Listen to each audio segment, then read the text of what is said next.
Bienvenue à tous et à toutes. Je suis très content de partager avec vous cette synthèse sur le type Maybe. Donc, je l'utilise maintenant depuis 1 an, que ce soit en TypeScript et en C Sharp, et j'en suis assez fan. Donc, je vais vous expliquer pourquoi. Et alors, je connais, comme on n'est pas en présentiel, je ne connais pas quel est votre contexte, pourquoi vous êtes venu, même si je vois qu'il y en a certains qui connaissent et d'autres non. Donc, peu importe que vous connaissiez ou pas, peu importe que vous êtes fan ou pas du tout d'utiliser les nuls, voilà, je vais tout vous expliquer. Comprendre comment, quand on utilise Maybe, ça a quand même pas mal d'avantages, mais que c'est pas non plus la panacée. Et voilà, on va un peu décortiquer tout ça. Donc, les objectifs de cette présentation, c'est d'être simple. Donc, c'est pas un exposé sur les monades, c'est pas un cours de programmation fonctionnelle. Donc, à chaque fois que je vais introduire un concept ou un principe, je vais l'expliquer rapidement.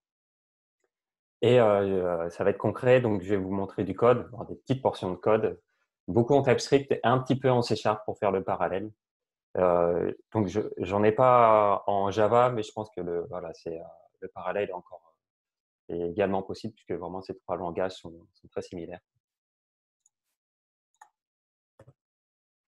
Alors, donc un petit mot sur moi. Donc je suis à SWAT depuis 2009. Voilà, ça fait un bon petit moment que je m'y plais. Donc je suis senior développeur principalement en C Sharp et TypeScript. Je suis un peu full stack. Et je suis passionné de craft. Et voilà, je partage cette passion sur le blog de SWAT en publiant quelques articles. Voilà, donc au sommaire de cette présentation, on va voir comment modéliser l'absence de valeur, en fait au cœur de notre problématique, voir comment on le fait avec nul et également comment on le fait avec maybe, et comparer les deux. Après, on va approfondir pour voir les avantages du type maybe, en particulier sur les deux axes. L'axe qui est le flux de contrôle et le deuxième axe, c'est le flux de données. Voilà.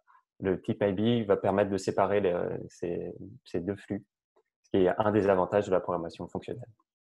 Et enfin, on va terminer par quelques exemples de code pour comparer un peu nul et maybe. Donc, l'absence de valeur, donc classiquement, elle est modélisée, enfin, même pas modélisée, elle est juste représentée par nul, un peu par défaut. Et le problème qui est assez connu maintenant, c'est qu'il y a un risque de nul référence exception. Alors là, c'est la terminologie C Sharp, ça a d'autres terminologies en Java et en JavaScript, mais peu importe, c'est le même problème, c'est que ça pète au runtime. Et ça crée des logiciels qui sont pas stables, et donc c'est pas terrible pour l'image de marque. Donc il y a des alternatives à nul autres que maybe, qui sont on peut choisir une valeur vide particulière. Au lieu de renvoyer nul, on peut renvoyer par exemple une chaîne vide ou un tableau vide. Donc ça, c'est une première possibilité. On peut aussi aller un tout petit peu plus loin dans ce principe et utiliser le design pattern null object. Donc je vais pas approfondir ces deux thématiques parce que déjà, c'est pas toujours possible, contrairement au baby qu'on peut appliquer tout le temps. Et par construction, ces façons de faire ne se signalent pas dans la signature. Donc voilà, c'est pas explicite qu'il y a des cas où, à la marge, qu'il faudrait traiter par le client.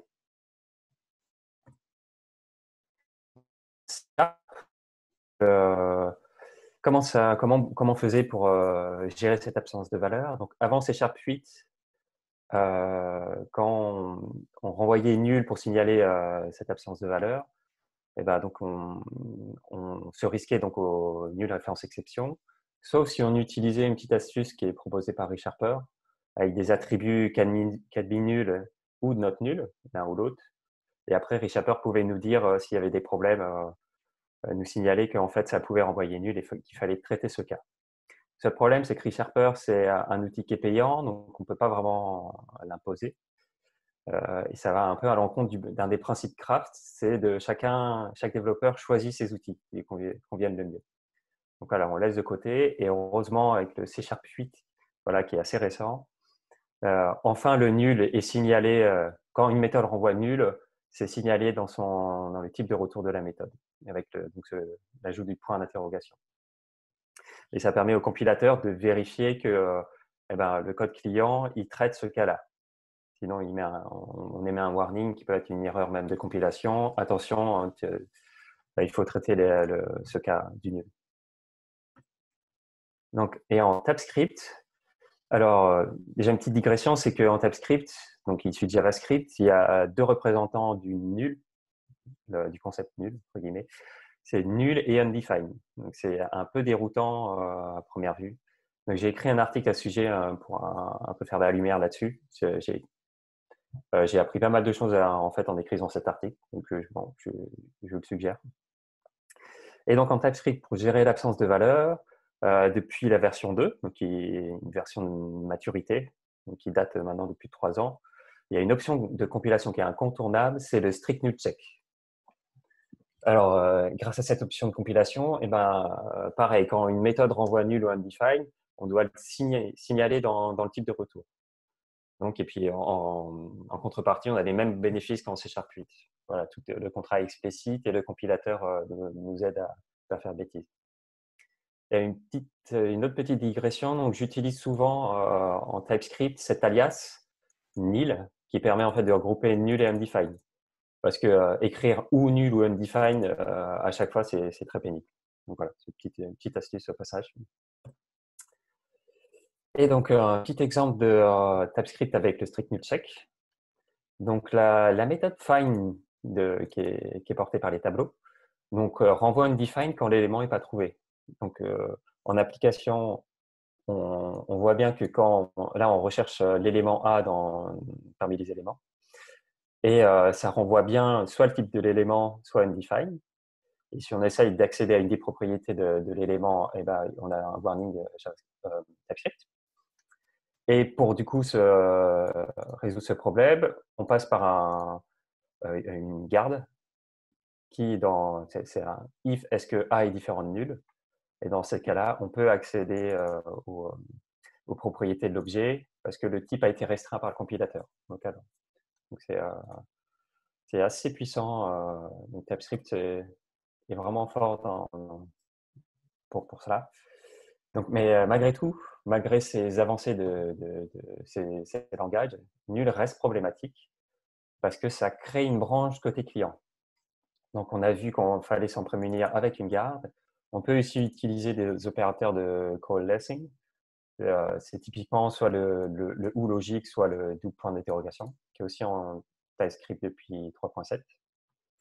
Ou on peut utiliser la propagation du nul, voilà, avec le point d'interrogation point. Mais c'est le même principe et c'est juste du sucre syntaxique. Finalement, on a un problème de complexité cyclomatique et donc de création d'une branche, par la création d'une branche. Il y a un deuxième problème avec nul.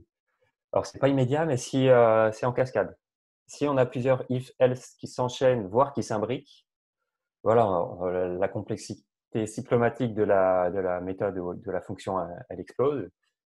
Et ça pose aussi des problèmes de lisibilité et de maintenabilité. Voilà, souvent on dit que c'est un anti-pattern en forme de flèche.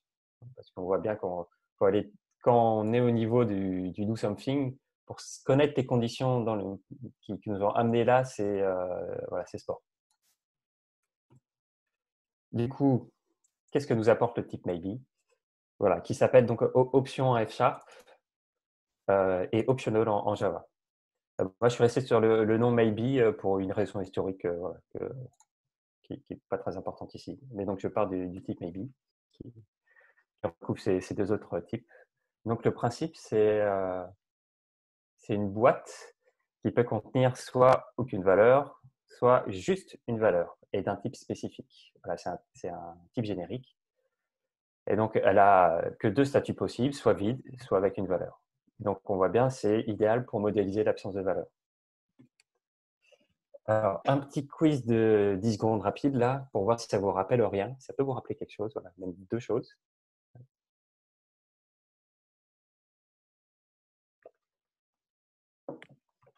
Non. Hey, yes. Il y en a un qui a trouvé. Donc, le gagnant est Pascal. Et lui, il fait ça ressemble vraiment au type nullable en C#, qui en effet modélise l'absence d'une valeur. Donc, on peut avoir soit une valeur, soit aucune valeur. Une petite différence, c'est que ça encapsule juste une valeur primitive, enfin, un type valeur, mais pour ceux qui font du Java, l'équivalent, c'est juste une valeur primitive. Et un problème quand même, c'est qu'on peut accéder directement à value. Voilà, c'est pas sécurisé. Et si on le fait sans précaution, et que là, il n'y a pas de valeur, on a une exception runtime, donc c'est ballot. Et du coup, on a besoin d'utiliser un pattern qui s'appelle tester-doer. Et en utilisant on vérifie d'abord au préalable que notre new label a bien une valeur avant d'y accéder. Voilà, donc c'est un peu embêtant.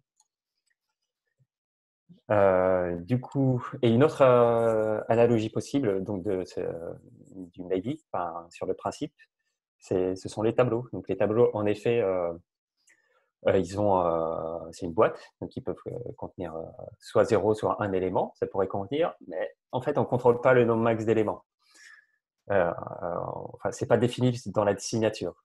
Du coup, ça marche pas, et en plus, on peut accéder à n'importe quel élément par indexation. Ça aussi, ça pose problème.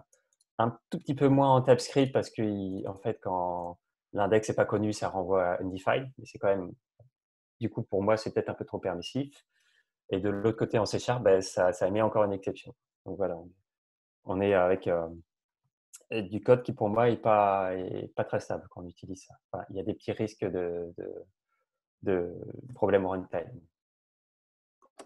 Du coup, voilà, on revient sur notre type MedB. On a fini donc nos analogies. Et un petit peu de terminologie, elle varie selon les langages. Donc, voilà, c'est encore des petites subtilités à connaître. Donc, Maybe, il vient de Haskell, que je ne connais pas du tout ce langage. Il est très puissant, mais il est aussi assez compliqué. Il a une learning curve très importante. Et donc, en Haskell, on parle de nothing ou de just value. Voilà. En C#, donc le new label, on a vu que quand il n'y a pas de valeur, c'est nul. Et quand il y a une valeur, en fait, c'est signalé par le hasValue. Le option de F#, donc on a none ou some. Et enfin, en Java, le optional, on peut savoir si c'est nul grâce au... on crée un optional nul grâce à la factory empty. Et après, une fois qu'on a un optional, on peut savoir s'il y a une valeur avec, par exemple, isPresent. Et donc, pour notre type en TypeScript, donc pour la suite de l'exposé, on va garder le none et some comme terminologie, qui regroupe les autres concepts. Donc, le cas d'usage du maybe. Donc, on a vu sa modélisation de valeur, mais en quoi ça peut nous être utile? En particulier, quand on a un traitement qui peut échouer, et la manière dont on peut signaler son échec, c'est de signaler, par exemple, dans la signature, rendre explicite cet échec, c'est grâce au type maybe. Donc, en pratique, typiquement, quelque chose qui peut échouer, c'est la division par 0. Quand on divise par 0, logiquement, ça échoue. En JavaScript, ça renvoie infinity. Voilà, donc c'est une manière de signaler l'échec. Sauf que le infinity, son type, c'est number. Il appartient à number, donc on ne le voit pas dans la signature. On peut être du coup explicite quand on fait une fonction qui renvoie à l'inverse d'un nombre en renvoyant maybe the number. Donc on va tout de suite voir comment on code ça. Du coup, le principe, c'est si n est différent de 0, on peut renvoyer l'inverse du nombre qu'on encapsule, qu'on met dans une boîte. Donc, on met dans le maybe. Et sinon, on renvoie none. Et pour mettre dans une boîte, donc on utilise la factory sum. Et on a deux façons de le coder, du moins en TypeScript. TypeScript propose une inférence de type assez poussée, un peu moins qu'en F#, mais quand même très sympathique. Et du coup, soit on est explicite, qu'on a dans d'autres langages comme C# et on dit qu'on veut un maybe en sortie, soit on se repose sur l'inférence de type, mais comme none, on ne lui passe pas de valeur, on est obligé de spécifier le type. Et là, il arrive à voir que c'est les deux mêmes types dans les deux branches. Voilà, donc c'est deux manières de faire. Une petite préférence pour le premier, mais vous pouvez tout à fait très bien utiliser le deuxième façon de faire. Et il y a deux conventions de nommage. Soit en fait, on utilise directement on décrit la fonctionnalité directement, donc là, ça serait inverse. Ou alors, on peut signaler qu'on renvoie un maybe en utilisant le pattern de nommage try plus le nom d'opération. Pareil, c'est au choix, vous pouvez utiliser l'un ou l'autre. En tout cas, c'est sûr qu'il faut utiliser try inverse si on a également une méthode inverse qui, elle, par exemple, renverrait nul ou à l'infini. Alors du coup, ça c'est un principe de conception du type maybe, dans ce que je considère comme être un type maybe robuste, c'est l'encapsulation. On ne doit pas avoir accès à la valeur qui est dans la boîte. La boîte doit être opaque. Donc on n'a pas de get value. On voit que ça pose des problèmes avec le new label. Du coup, comment on accède à cette valeur? Parce qu'au final, faut bien l'utilisateur, il s'en fout qu'on lui visualise une boîte, il veut sa valeur en sortie. Donc, il faut trouver une autre façon de faire. Et la façon de faire, c'est de proposer un traitement qui est exhaustif pour traiter les deux valeurs possibles, qu'on ait une valeur ou pas. Voilà, c'est un peu le principe. Du coup, classiquement, on ne sait pas le faire. Enfin, on peut le faire avec un switch, mais ce n'est pas propre puisqu'il y a toujours un cas par défaut. Donc, en regardant ce qu'on fait du côté du Sharp, donc en F Sharp, le pattern matching est exhaustif, c'est-à-dire, en tout cas sur les types unions. Option étant un type union, c'est l'union soit de la somme, soit du somme, soit du none. Et du coup, on voit qu'on n'a pas de cas par défaut. Donc ça, c'est un peu ce qu'on cherchera à faire. Et on va chercher à s'inspirer de cette syntaxe. Du coup, comment on peut faire? Bon, déjà, on va dire qu'on va créer une méthode match qu'on va poser sur l'objet maybe. Et c'est un peu l'équivalent du accept du pattern visiteur. Donc, en entrée, on a notre visiteur qui est un objet littéral. Donc là, on est en TypeScript, avec deux méthodes qui sont un peu les méthodes visite qu'ils proposent pour chacun des cas. Et du coup, après, le branchement va se faire dans l'implémentation du maybe. Si le maybe a une valeur, on appelle la méthode somme du visiteur, et quand il n'y en a pas, on appelle la méthode. Et donc la petite différence avec le visiteur, c'est que là, on renvoie une valeur. En général, les visiteurs, ils renvoient void, parce que ça pose des problèmes pour typer la valeur de retour. Et deuxième chose, c'est que là, le principe, c'est on déconstruit les objets, justement parce qu'ils ont une encapsulation forte. Donc, de toute façon, le visiteur pourra accéder à rien du tout dans l'objet. Donc, on lui donne la valeur qui est encapsulée dans le somme. Voilà, je ne sais pas si c'est très clair. De toute façon, on va mieux le voir en pratique. Donc, imaginons qu'on ait cette méthode match. Et du coup, comment on pourrait faire? Donc, le même exemple qu'on avait en F Sharp. Donc, on a un tableau dans lequel on recherche un des éléments. Donc, la méthode renvoie number onDefine. On peut wrapper ce retour dans un maybe grâce à ce helper. Et du coup, après, comment on traite nos deux cas? Donc là, on veut lui dire on veut avoir un message en sortie. On retrouve vraiment la même syntaxe. Donc on traite le cas somme et le cas none au moyen de fonctions lambda. Donc Bigo, on a bien réussi à retrouver la syntaxe du F Sharp. Et en C Sharp, donc un petit même problématique qu'on a aussi en Java, je pense, c'est qu'on n'a pas vraiment la souplesse des objets littéraux en TypeScript. C'est un peu plus lourd de construire un objet. Du coup, ce qu'on peut faire, c'est déconstruire l'objet et passer à la méthode match les deux fonctions en entrée qui correspondent aux deux cas possibles. Du coup, voilà la signature que ça donnerait. Donc, donc la signature, là, c'est du C Sharp. Le func, ce serait l'équivalent du, je sais plus, supplier en Java. Et du coup, on retrouve la même syntaxe qu'en F Sharp, en nommant les paramètres de la fonction. Voilà. De toute façon, c'est un conseil dans ces cas-là, sinon on n'arrive plus à savoir distinguer le cas entre somme et none. Donc voilà, on a cette méthode match. Donc on sait qu'on va pouvoir s'en sortir avec ce type maybe en encapsulant de manière forte notre valeur. Donc du coup, on peut voir décortiquer un peu les avantages du type maybe. Donc le premier avantage, c'est que le flux de contrôle est intrinsèque. Il est porté directement par le type. Alors, pour un peu comprendre cela, on va passer par deux principes.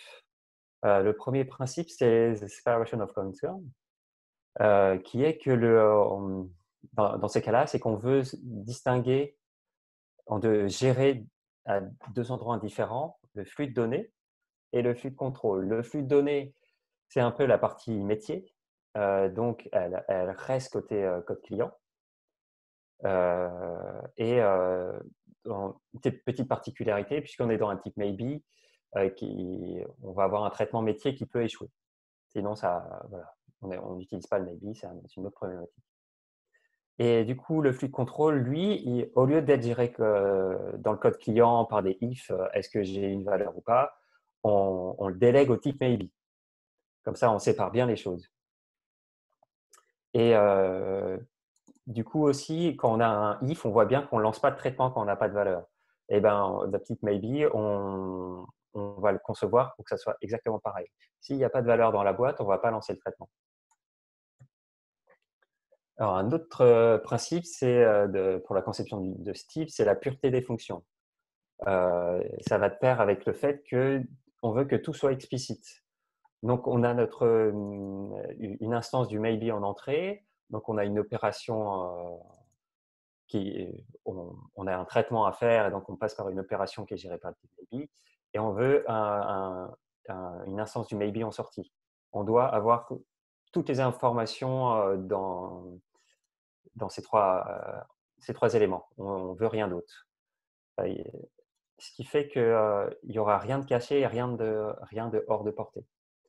Donc, comme on est dans des langages plutôt orientés objets, en général, c'est pas ça qui se passe. Il y a de la mutation, on change l'état de l'objet. Et donc, il y a des effets de bord qu'on ne voit pas quand on appelle les méthodes. Et donc ça, le type maybe, on n'en veut pas. On veut que tout soit explicite. Donc, on va voir les contraintes que ça pose un peu plus tard, mais dans l'optique de fiabiliser le code client. Donc, en pratique, donc, le flux de contrôle, il est codé donc, dans des méthodes qui sont les mêmes que les tableaux en JavaScript, que ce soit map, flat, math et filter. Avec ces trois méthodes, on peut s'en sortir dans la majorité des cas. Il y a d'autres méthodes un peu plus subtiles dans des cas plus tordus que je passe parce que ça fait déjà beaucoup de choses à expliquer. Et une fonction, donc là, ce n'est pas une méthode, c'est une fonction qui agit sur des maybe, qui est la fonction traverse. Donc voilà, on va décortiquer une de ces méthodes et fonctions. Donc la méthode map, qu'on appelle également select en link, en C#. Donc l'objectif, c'est d'exécuter un traitement de mapping. Donc le traitement, c'est typiquement une fonction donc, avec cette signature, donc qui fait un mapping entre le type T et le type, donc c'est des types génériques. Et le moyen, donc c'est on confie ce traitement au type maybe qui va l'exécuter si elle contient une valeur. Et pour respecter le principe de pureté, donc la boîte en sortie est une nouvelle boîte.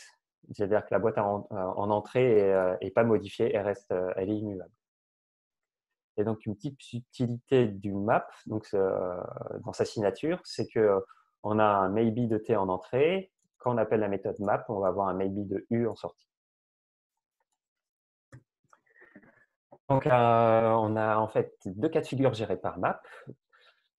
Donc si on a une valeur en entrée, eh ben, on aura une valeur en sortie, et inversement, si on n'a pas de valeur en entrée, on n'a pas de valeur en sortie. Voilà, c'est nos deux pistes, et elles ne se interconnectent pas. C'est la petite particularité du map.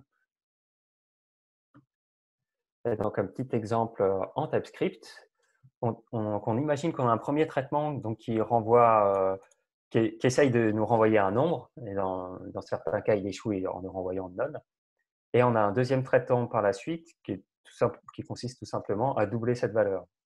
Et donc, comment on fait après pour assembler les deux valeurs? Eh bien, on part du résultat du premier traitement et on utilise le map du maybe auquel on lui file le traitement pour le doubler. Et au final, donc, on a un nouveau maybe qui encapsule donc, la valeur finale. Voilà. Donc, on voit l'analogie avec les tableaux. Donc, je pense que ça devrait vous permettre voilà, de rattacher les wagons. Donc, la deuxième méthode, c'est FlatMap, donc qui s'appelle aussi Bind. Je suis resté sur FlatMap parce que c'est plus simple d'avoir la même terminologie que les tableaux en JavaScript. Et pareil, en link, il s'appelle SelectMany. Même SelectMany. Enfin, en tout cas, une des surcharges correspond exactement au bind. Donc, on a le même principe que le map, c'est-à-dire qu'on veut faire un traitement de mapping de la valeur, sauf que ce traitement peut échouer. Du coup, pour le signaler, on le fait dans la signature en disant que ce traitement, c'est une fonction qui renvoie un maybe. Et si on l'utilise directement avec map, ce qui est possible, hein, eh ben, on aurait 2 maybe imbriqués, ce qui est quand même pas pratique à utiliser. Du coup, on utilise FlatMap justement pour aplatir les résultats et avoir qu'un seul maybe en sortie. Donc là, on se rend compte dans les cas de figure qu'on en a un troisième, un cas intermédiaire, c'est lorsque le traitement échoue. Donc on l'a appelé parce qu'on a une valeur en entrée, et dans ce cas-là, en fait, on converge vers le none. Donc on voit, on a donc des 3 cas, il y en a 2 possiblement qui renvoient none. Donc on voit, on a ce que j'appelle un effet gouttière, la gouttière du boolean, c'est quand on est dans le none, dans le cas none, on n'en sort plus. C'est un petit truc pour bien comprendre comment le FlatMap fonctionne. Donc un deuxième exemple, donc cette fois pour FlatMap, toujours en TypeScript. Donc imaginons qu'on a des clients qui ont passé commande sur notre site marchand et on veut connaître le prix moyen des commandes pour un client en particulier. Du coup, on a modélisé la commande de manière très simple. Là, on veut juste connaître le prix. On a par ailleurs une méthode qui nous renvoie les commandes d'un client en particulier. Donc, si le client n'est pas connu, eh ben, on renvoie none. C'est pour ça que on encapsule ces commandes dans un type maybe. Et par ailleurs, on a une petite fonction pour calculer la somme, parce que ce n'est pas par défaut en JavaScript. Et du coup, comment on construit ce traitement global? Donc, dans un premier temps, on appelle le getOrders, donc qui nous renvoie un maybe. Et après, on peut enchaîner sur le calcul du prix moyen. Donc, ce calcul, on l'externalise dans une autre fonction qui, lui, prend en entrée les commandes. Et comme il échoue, il va renvoyer un maybe. Et il échoue parce que quand le client n'a pas de commande, eh ben, on ne veut pas que ça divisé par 0. Et dans ce cas-là, on renvoie none. Et donc, on est bien dans un cas où il ne faut pas utiliser map, mais il faut utiliser FlatMap. Et donc, en sortie, on a bien un maybe no number qui correspond donc au prix moyen des commandes de ce client. Une troisième méthode, c'est filter. Donc, ça correspond donc au where du link. Et donc, sa particularité, c'est que contrairement à un map et FlatMap où on faisait du mapping de valeurs, là, on veut éliminer de la valeur qui serait contenue dans la boîte dans certaines conditions. Donc, la condition, elle est fournie également par une fonction, c'est une fonction prédicat, et donc qui renverrait booléen. Et comme on est en TypeScript, on peut agir sur les types pour avoir un type plus précis en sortie, mais là, je vous ai mis l'exemple en sortie parce que c'est un peu trop spécifique à TypeScript. Je ne veux pas trop diverger.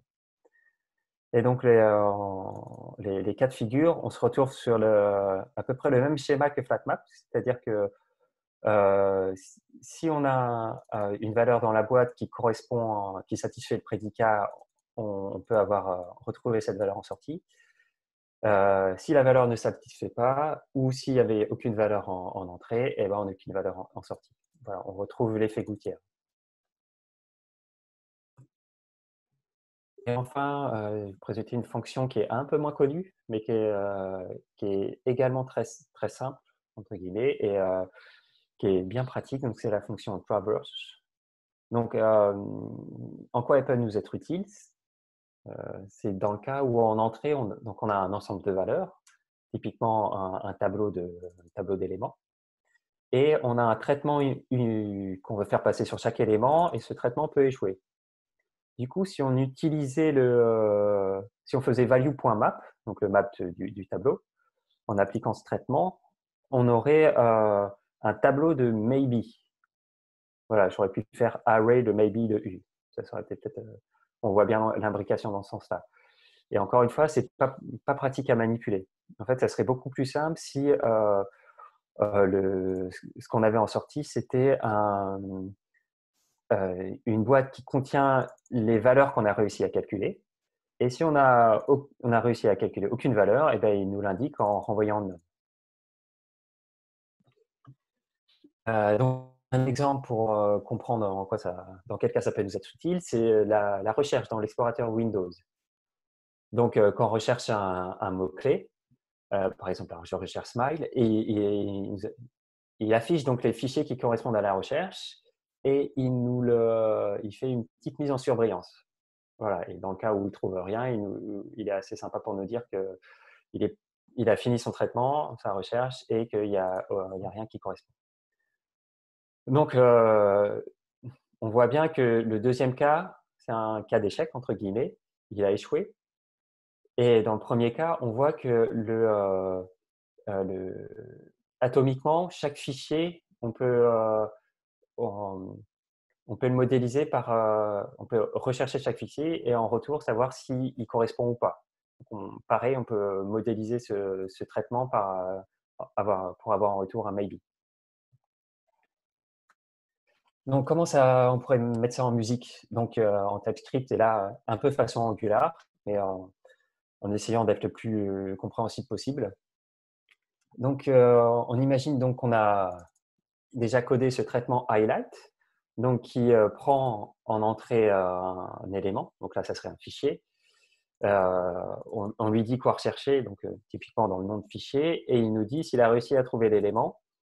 Et il aurait également appliqué, par exemple, le nom du fichier, il l'aurait transformé en HTML pour qu'il soit la mise en surbrillance soit visible. C'est une des façons de faire.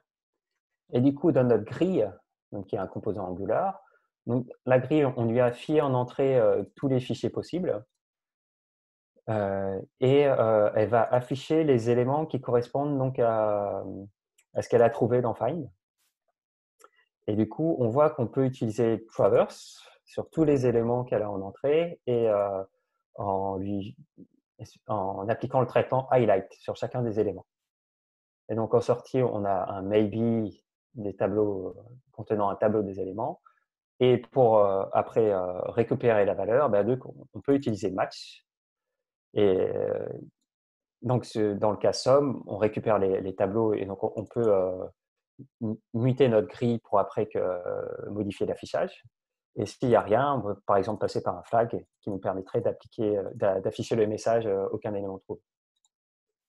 Donc voilà, je vous laisserai de nouveau regarder voilà, ce code. Alors comme c'est du Angular, voilà, ça utilise la mutation. Je sais qu'avec React, on pourrait être complètement immuable et ça sera encore plus élégant. Voilà, je pense que j'espère que vous avez bien compris le premier avantage, donc qui est assez similaire en fait à ce qu'on retrouve pour les tableaux en JavaScript. Donc le deuxième avantage, deuxième fait qui se coule, c'est qu'on va pouvoir visualiser le flux de données côté client. Et comment faire ça? C'est grâce à l'enchaînement des méthodes map, flatmap et filter. Et donc l'idée, c'est que ce traitement qui peut échouer, l'idée, c'est de le décomposer en étapes pour qu'elles soient chacune plus simples à lire, plus simples à tester. Et certaines de ces étapes vont échouer, puisque le traitement global va échouer. Et l'idée de visualiser le flux de données, c'est qu'on va pouvoir mettre en valeur le happy path, le cas nominal, c'est-à-dire le cas où toutes les étapes ont réussi. Et donc, au final, on sait qu'on a un échec possible et on va le traiter à la fin. On ne va pas le traiter au milieu, comme c'est le cas quand on fait des if, else, où du coup, on n'arrive pas à voir ce qu'on veut obtenir au final, et dans le cas nominal. Donc, ce qu'on peut faire, c'est du coup, en fin de chaîne, on peut utiliser soit match, ce qu'on a déjà vu, typiquement pour faire de l'affichage, soit value or default, qui est une méthode que je vais vous présenter juste après. Et donc, dans les deux cas, on converge sur un type final qui est dépaqueté, c'est-à-dire il est plus dans une boîte. Donc, par exemple, on peut l'utiliser en ASP.NET Core, hein, donc en C#. Quand on est un contrôleur, il nous renvoie une action et donc qui est encapsulée dans et donc la valeur renvoyée est encapsulée dans un OK. Donc ça correspond à un retour HTTP 200. Et s'il y a un problème, eh ben, voilà, il nous renvoie un bad request, voilà, signalé par une erreur. Une 400, je ne sais plus combien. Du coup, un autre cas possible, c'est on veut converger vers une string, c'est-à-dire soit avoir présenté un message d'erreur, soit présenter la valeur bien formatée. Voilà, donc on a vu vite fait en fait, enfin c'était peut-être pas explicite pour vous, mais match, on peut avoir, logiquement on a une valeur en sortie, mais comme on est en TypeScript, on peut avoir la valeur void en sortie, c'est-à-dire typiquement faire de la mutation ou de l'affichage. Donc, un petit mot sur cette autre méthode qu'on va rajouter pour que ça soit plus pratique dans certains cas, c'est value or default. Donc, le nom rappelle ce qu'on a en link, le first of default. Et le cas, c'est juste, si on est dans le cas somme, on renvoie la valeur qu'on a. Et si on est dans le cas nom, eh ben, on veut quand même une valeur. Et du coup, on renvoie la valeur qui a été spécifiée en entrée. Et donc, un petit exemple pour le visualiser. On imagine donc on a un traitement qui à la base on a une génération probablement aléatoire d'un nombre et on veut en tirer l'inverse du carré. Donc dans ces cas-là, comme on voit on utilise le carré, on va avoir un nombre positif en sortie et on peut signaler un cas d'échec en renvoyant -1. C'est exactement ce qu'on a en général quand on appelle la méthode index-of des tableaux qui renvoie -1 si elle n'a pas trouvé d'élément. Voilà, donc c'est une des manières d'utiliser value or default pour dépacker la valeur dans le maybe. Donc, pour terminer, encore quelques comparaisons de code, parce que là, on a vu que du code qu'utilisait maybe. On va voir ce que ça donne en fait si on avait utilisé nul. Le premier cas, c'est le cas le plus simple. Typiquement, on a une méthode find qui peut renvoyer, dans ces cas-là, un nul. Et ben, pour traiter le cas côté client, on peut utiliser l'opérateur ternaire. Et donc, au final, c'est pas, voilà, c'est pas trop laid. C'est quand même assez satisfaisant. Dans ces cas-là, j'ai traité le cas où il y avait pas de résultat. Et le cas en général qui manque. Et si on fait l'équivalent avec maybe, c'est un tout petit peu plus lourd. Voilà, c'est un tout petit peu moins élégant. Le seul avantage qu'on aurait, c'est qu'il force à traiter le cas où il n'y a pas de valeur. Voilà. Donc, dans ces cas-là, surtout pour ne pas être trop disruptif, si vous avez du code, un tel code, je vous suggère de rester sur le nul si vous êtes en C# ou TypeScript, puisque le nul est déjà signalé par le compilateur qui mitige un peu ces problématiques. Donc, un deuxième exemple où on commence à voir en quoi maybe peut être un peu plus intéressant que nul, c'est quand on a un traitement où chaque valeur, enfin décomposée en étapes, et chaque valeur dépend de la valeur précédente. Donc si on fait ça en renvoyant des nuls, on voit que ça commence à être un peu compliqué de voir comment on calcule le résultat globalement. Et si on passe par des méthodes qui renvoient maybe, en fait, on voit un peu mieux qu'on a 3 traitements et on voit dans quel ordre ça se fait. On n'est pas perturbé par le traitement du cas d'échec, là que j'ai pas mis et qui pourrait se faire juste après. Donc on voit que c'est à la fois plus lisible et en plus le code est un peu plus robuste de par sa complexité cyclomatique qui est dans ce cas-là, qui est de 1. Donc c'est pas toujours un indicateur fiable, mais on peut quand même, ça donne une petite idée, voilà, de la complexité du code. Et donc, ce troisième exemple, c'est ça ressemble un peu au précédent, mais donc pareil, on a un traitement qu'on va décomposer en étapes.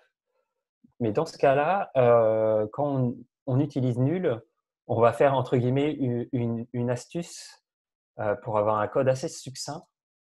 Voilà, il semble élégant, mais quand on essaye de retrouver exactement ce que doit faire la méthode, c'est un tout petit peu plus compliqué. Enfin, c'est un avis subjectif, c'est mon avis personnel. Mais voilà, pour lire qu'on génère un nombre et après, est-ce qu'on prend l'inverse du carré ou le carré de l'inverse? C'est toujours problématique quand on n'a pas de manière simple de composer les traitements. Ce que propose le type maybe, il permet vraiment de composer, donc d'enchaîner les traitements. Et on décompose bien, on voit bien ces étapes. On voit clairement, il y a 3 étapes. D'abord, on génère le nombre, puis on prend son carré, et enfin, on essaye d'avoir son inverse. Voilà, donc là, moi, clairement, je préfère cette deuxième option. Alors, les gens qui connaissent absolument pas Maybe, ils se disent: «Ah, c'est un peu bizarre ce truc», mais on peut leur dire: «Bah, c'est comme si tu renvoyais un tableau, hein, au final, voilà, sois pas perturbé par ça et concentre-toi sur les avantages qui sont quand même, voilà, c'est la clarté du code métier». Donc en petit bilan, voilà, de cette affaire. Alors, j'espère que j'ai été clair. Je crois que j'ai pas vu de questions, voilà, mais vous pouvez toujours poser des questions juste après. On a encore un peu de temps. Donc le type maybe, donc le concept est simple. Voilà, vous pourrez le relire, mais c'est une boîte qui contient 0 ou une valeur. Voilà, je pense qu'on peut pas faire plus simple. Et il est facile à utiliser en fait. Une fois qu'on a pris la main d'utiliser les filters map ou flatmap, savoir dans quel cas on utilise flatmap plutôt que map.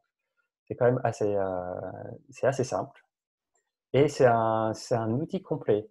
Alors d'ailleurs, on peut, si on se fait sa propre implémentation, on peut rajouter des fonctions hein, pour être vraiment spécifiques dans certains cas et pour être encore plus clair sur ce qu'on veut faire. Donc c'est un vrai petit couteau suisse. Et une chose souvent, c'est entre guillemets, une idée reçue, c'est que c'est pas juste pour remplacer nul. C'est bien plus puissant que ça. Ça a un impact sur le code et ça, pour moi, ça le rend beaucoup plus joli. Sans faire de programmation fonctionnelle, sans vraiment savoir qu'on en fait, on en a les mêmes avantages. Donc c'est quand même super intéressant. Donc justement, c'est intéressant parce qu'il est robuste et sûr par construction. Quel que soit le langage, hein. Donc, on a alors peut-être pas en Java justement parce que on peut accéder directement à la valeur. Je crois qu'ils ont fait ce compromis média, mais je pense que c'est un peu une erreur. Et donc, si par définition, par construction, on peut pas accéder à la valeur, on n'a pas de problème de nulle référence exception. Voilà. Et le deuxième avantage, donc il favorise le découpage du traitement pour qu'il soit plus simple. Et donc après, le domaine métier est plus lisible. Voilà, je pense que c'est vraiment ça qui m'intéresse le plus. J'espère que c'est le message que j'essaie de vous faire passer. J'espère que c'est à peu près clair. Alors, une petite foire une question, entre guillemets, pour anticiper aux éventuelles questions, ou peut-être les questions que vont vous poser vos collègues quand vous allez leur présenter le type. Et je vois les petits trucs sur Java, ouais, peut-être que je suis été un peu trop sévère. Bon. Donc la première question possible, c'est est-ce que c'est pas un truc juste de creux, c'est-à-dire juste une niche que personne n'emploie? Eh bien en fait, on l'a vu, c'est utilisé en Java depuis 2014, donc ça fait un bon moment. Donc je pense que c'est mainstream, c'est maintenant dans les esprits. Donc TypeScript et C# qui n'ont pas encore mis parce que entre guillemets ils ont blindé le compilateur, mais on voit que ça a quand même d'autres avantages. Donc, on peut l'utiliser dès maintenant et faire un peu propager ces bonnes pratiques dans des codes base en TypeScript et C#, dans des équipes qui utilisent ces langages. Alors, deuxième question qu'on peut vous poser, c'est est-ce qu'il faut remplacer nul par maybe absolument partout? Évidemment, non, parce qu'en fait, on est dans des écosystèmes, hein, TypeScript ou C# qui sont null friendly. Il y a plein de méthodes qui renvoient nul. Donc ça, c'est vraiment trop coûteux, entre guillemets, de faire des frameworks alternatifs qui ont blindé toutes les méthodes pour qu'elles envoient Maybe. Donc voilà, il faut essayer de trouver un compromis entre la qualité et le pragmatisme. Et donc, on peut garder nul dans les cas vraiment les plus simples, qui correspondent à notre premier exemple. Et dans tous les autres cas, par contre, là, on peut vraiment bénéficier d'utiliser le type Maybe. Et enfin, je vois qu'il y en a qui parlent du test unitaire. Ouais, très bien. Peut-être vous vous demandez quels sont les impacts côté test unitaire. Et c'est juste légèrement moins pratique, entre guillemets, mais ça reste tout à fait lisible. C'est si on voulait tester un traitement qui peut renvoyer nul, eh ben on voit qu'on peut soit l'expected c'est la valeur, soit c'est nul. Donc c'est des asserts qui sont assez simples à faire. Et avec le maybe, ben, on peut faire la même chose. C'est juste qu'au lieu de s'attendre à 3, on s'attend à ce que c'est une boîte qui contient un 3 ou qui contient aucune valeur. Voilà. Je pense que la surcouche, le surcoût est quand même assez faible et on arrive encore à lire voilà, le résultat. Donc voilà, en annexe, voilà, comme la présentation sera fournie avec la vidéo, je vous laisserai, je vous présente quelques implémentations. Donc en C#, il y a Langage X qui est un package UGET qui est vraiment très très bien et facile d'accès. Et donc je vous conseille d'utiliser, que j'ai déjà utilisé en mission. Et sinon en TypeScript, je suis pas très satisfait des librairies actuelles. Donc je vous propose une implémentation qui est assez simple. Mais qui n'est pas forcément top top. Donc, je vais essayer de la transformer en faire un package LPN bientôt. Voilà. Donc, je vous remercie voilà, de votre attention. Et donc, on passe aux questions. Donc, je ne sais pas si Guillaume, tu as listé toutes les questions. Si tu veux. Je pense que tu les as toutes traitées. Donc, je pense qu'il y a juste des gens qui disent bon, Java, c'est quand même un peu plus robuste en fait. Et du coup, tant mieux. Je suis bien content. Bon, bah, ok. Il y a Vincent qui nous dit de faire du F#. Oui, clairement. Bah, d'ailleurs, en fait, LanguageX, on voit que C# il converge petit à petit vers du F#. Et quand tu utilises LanguageX, tu es encore plus proche du F#. Tu ne fais pas encore parce que, bon, pour d'autres problématiques, mais voilà. Moi, clairement, dès que je peux, je vais faire du F#. Bon, bah, voilà. Merci à tous. On va vous mettre un lien vers le questionnaire de satisfaction dans le chat. Donc, n'hésitez pas à nous faire vos feedbacks. Le voici. Super. Et puis voilà, dès que c'est dispo sur YouTube, bah, vous allez être aussi au courant, je pense. Ceux qui sont sur le Meetup, peut-être, probablement. Bon, bien. Merci à tous. Et puis bon, donc, voilà, bon usage du Maybe, quelle que soit la forme qu'il prend.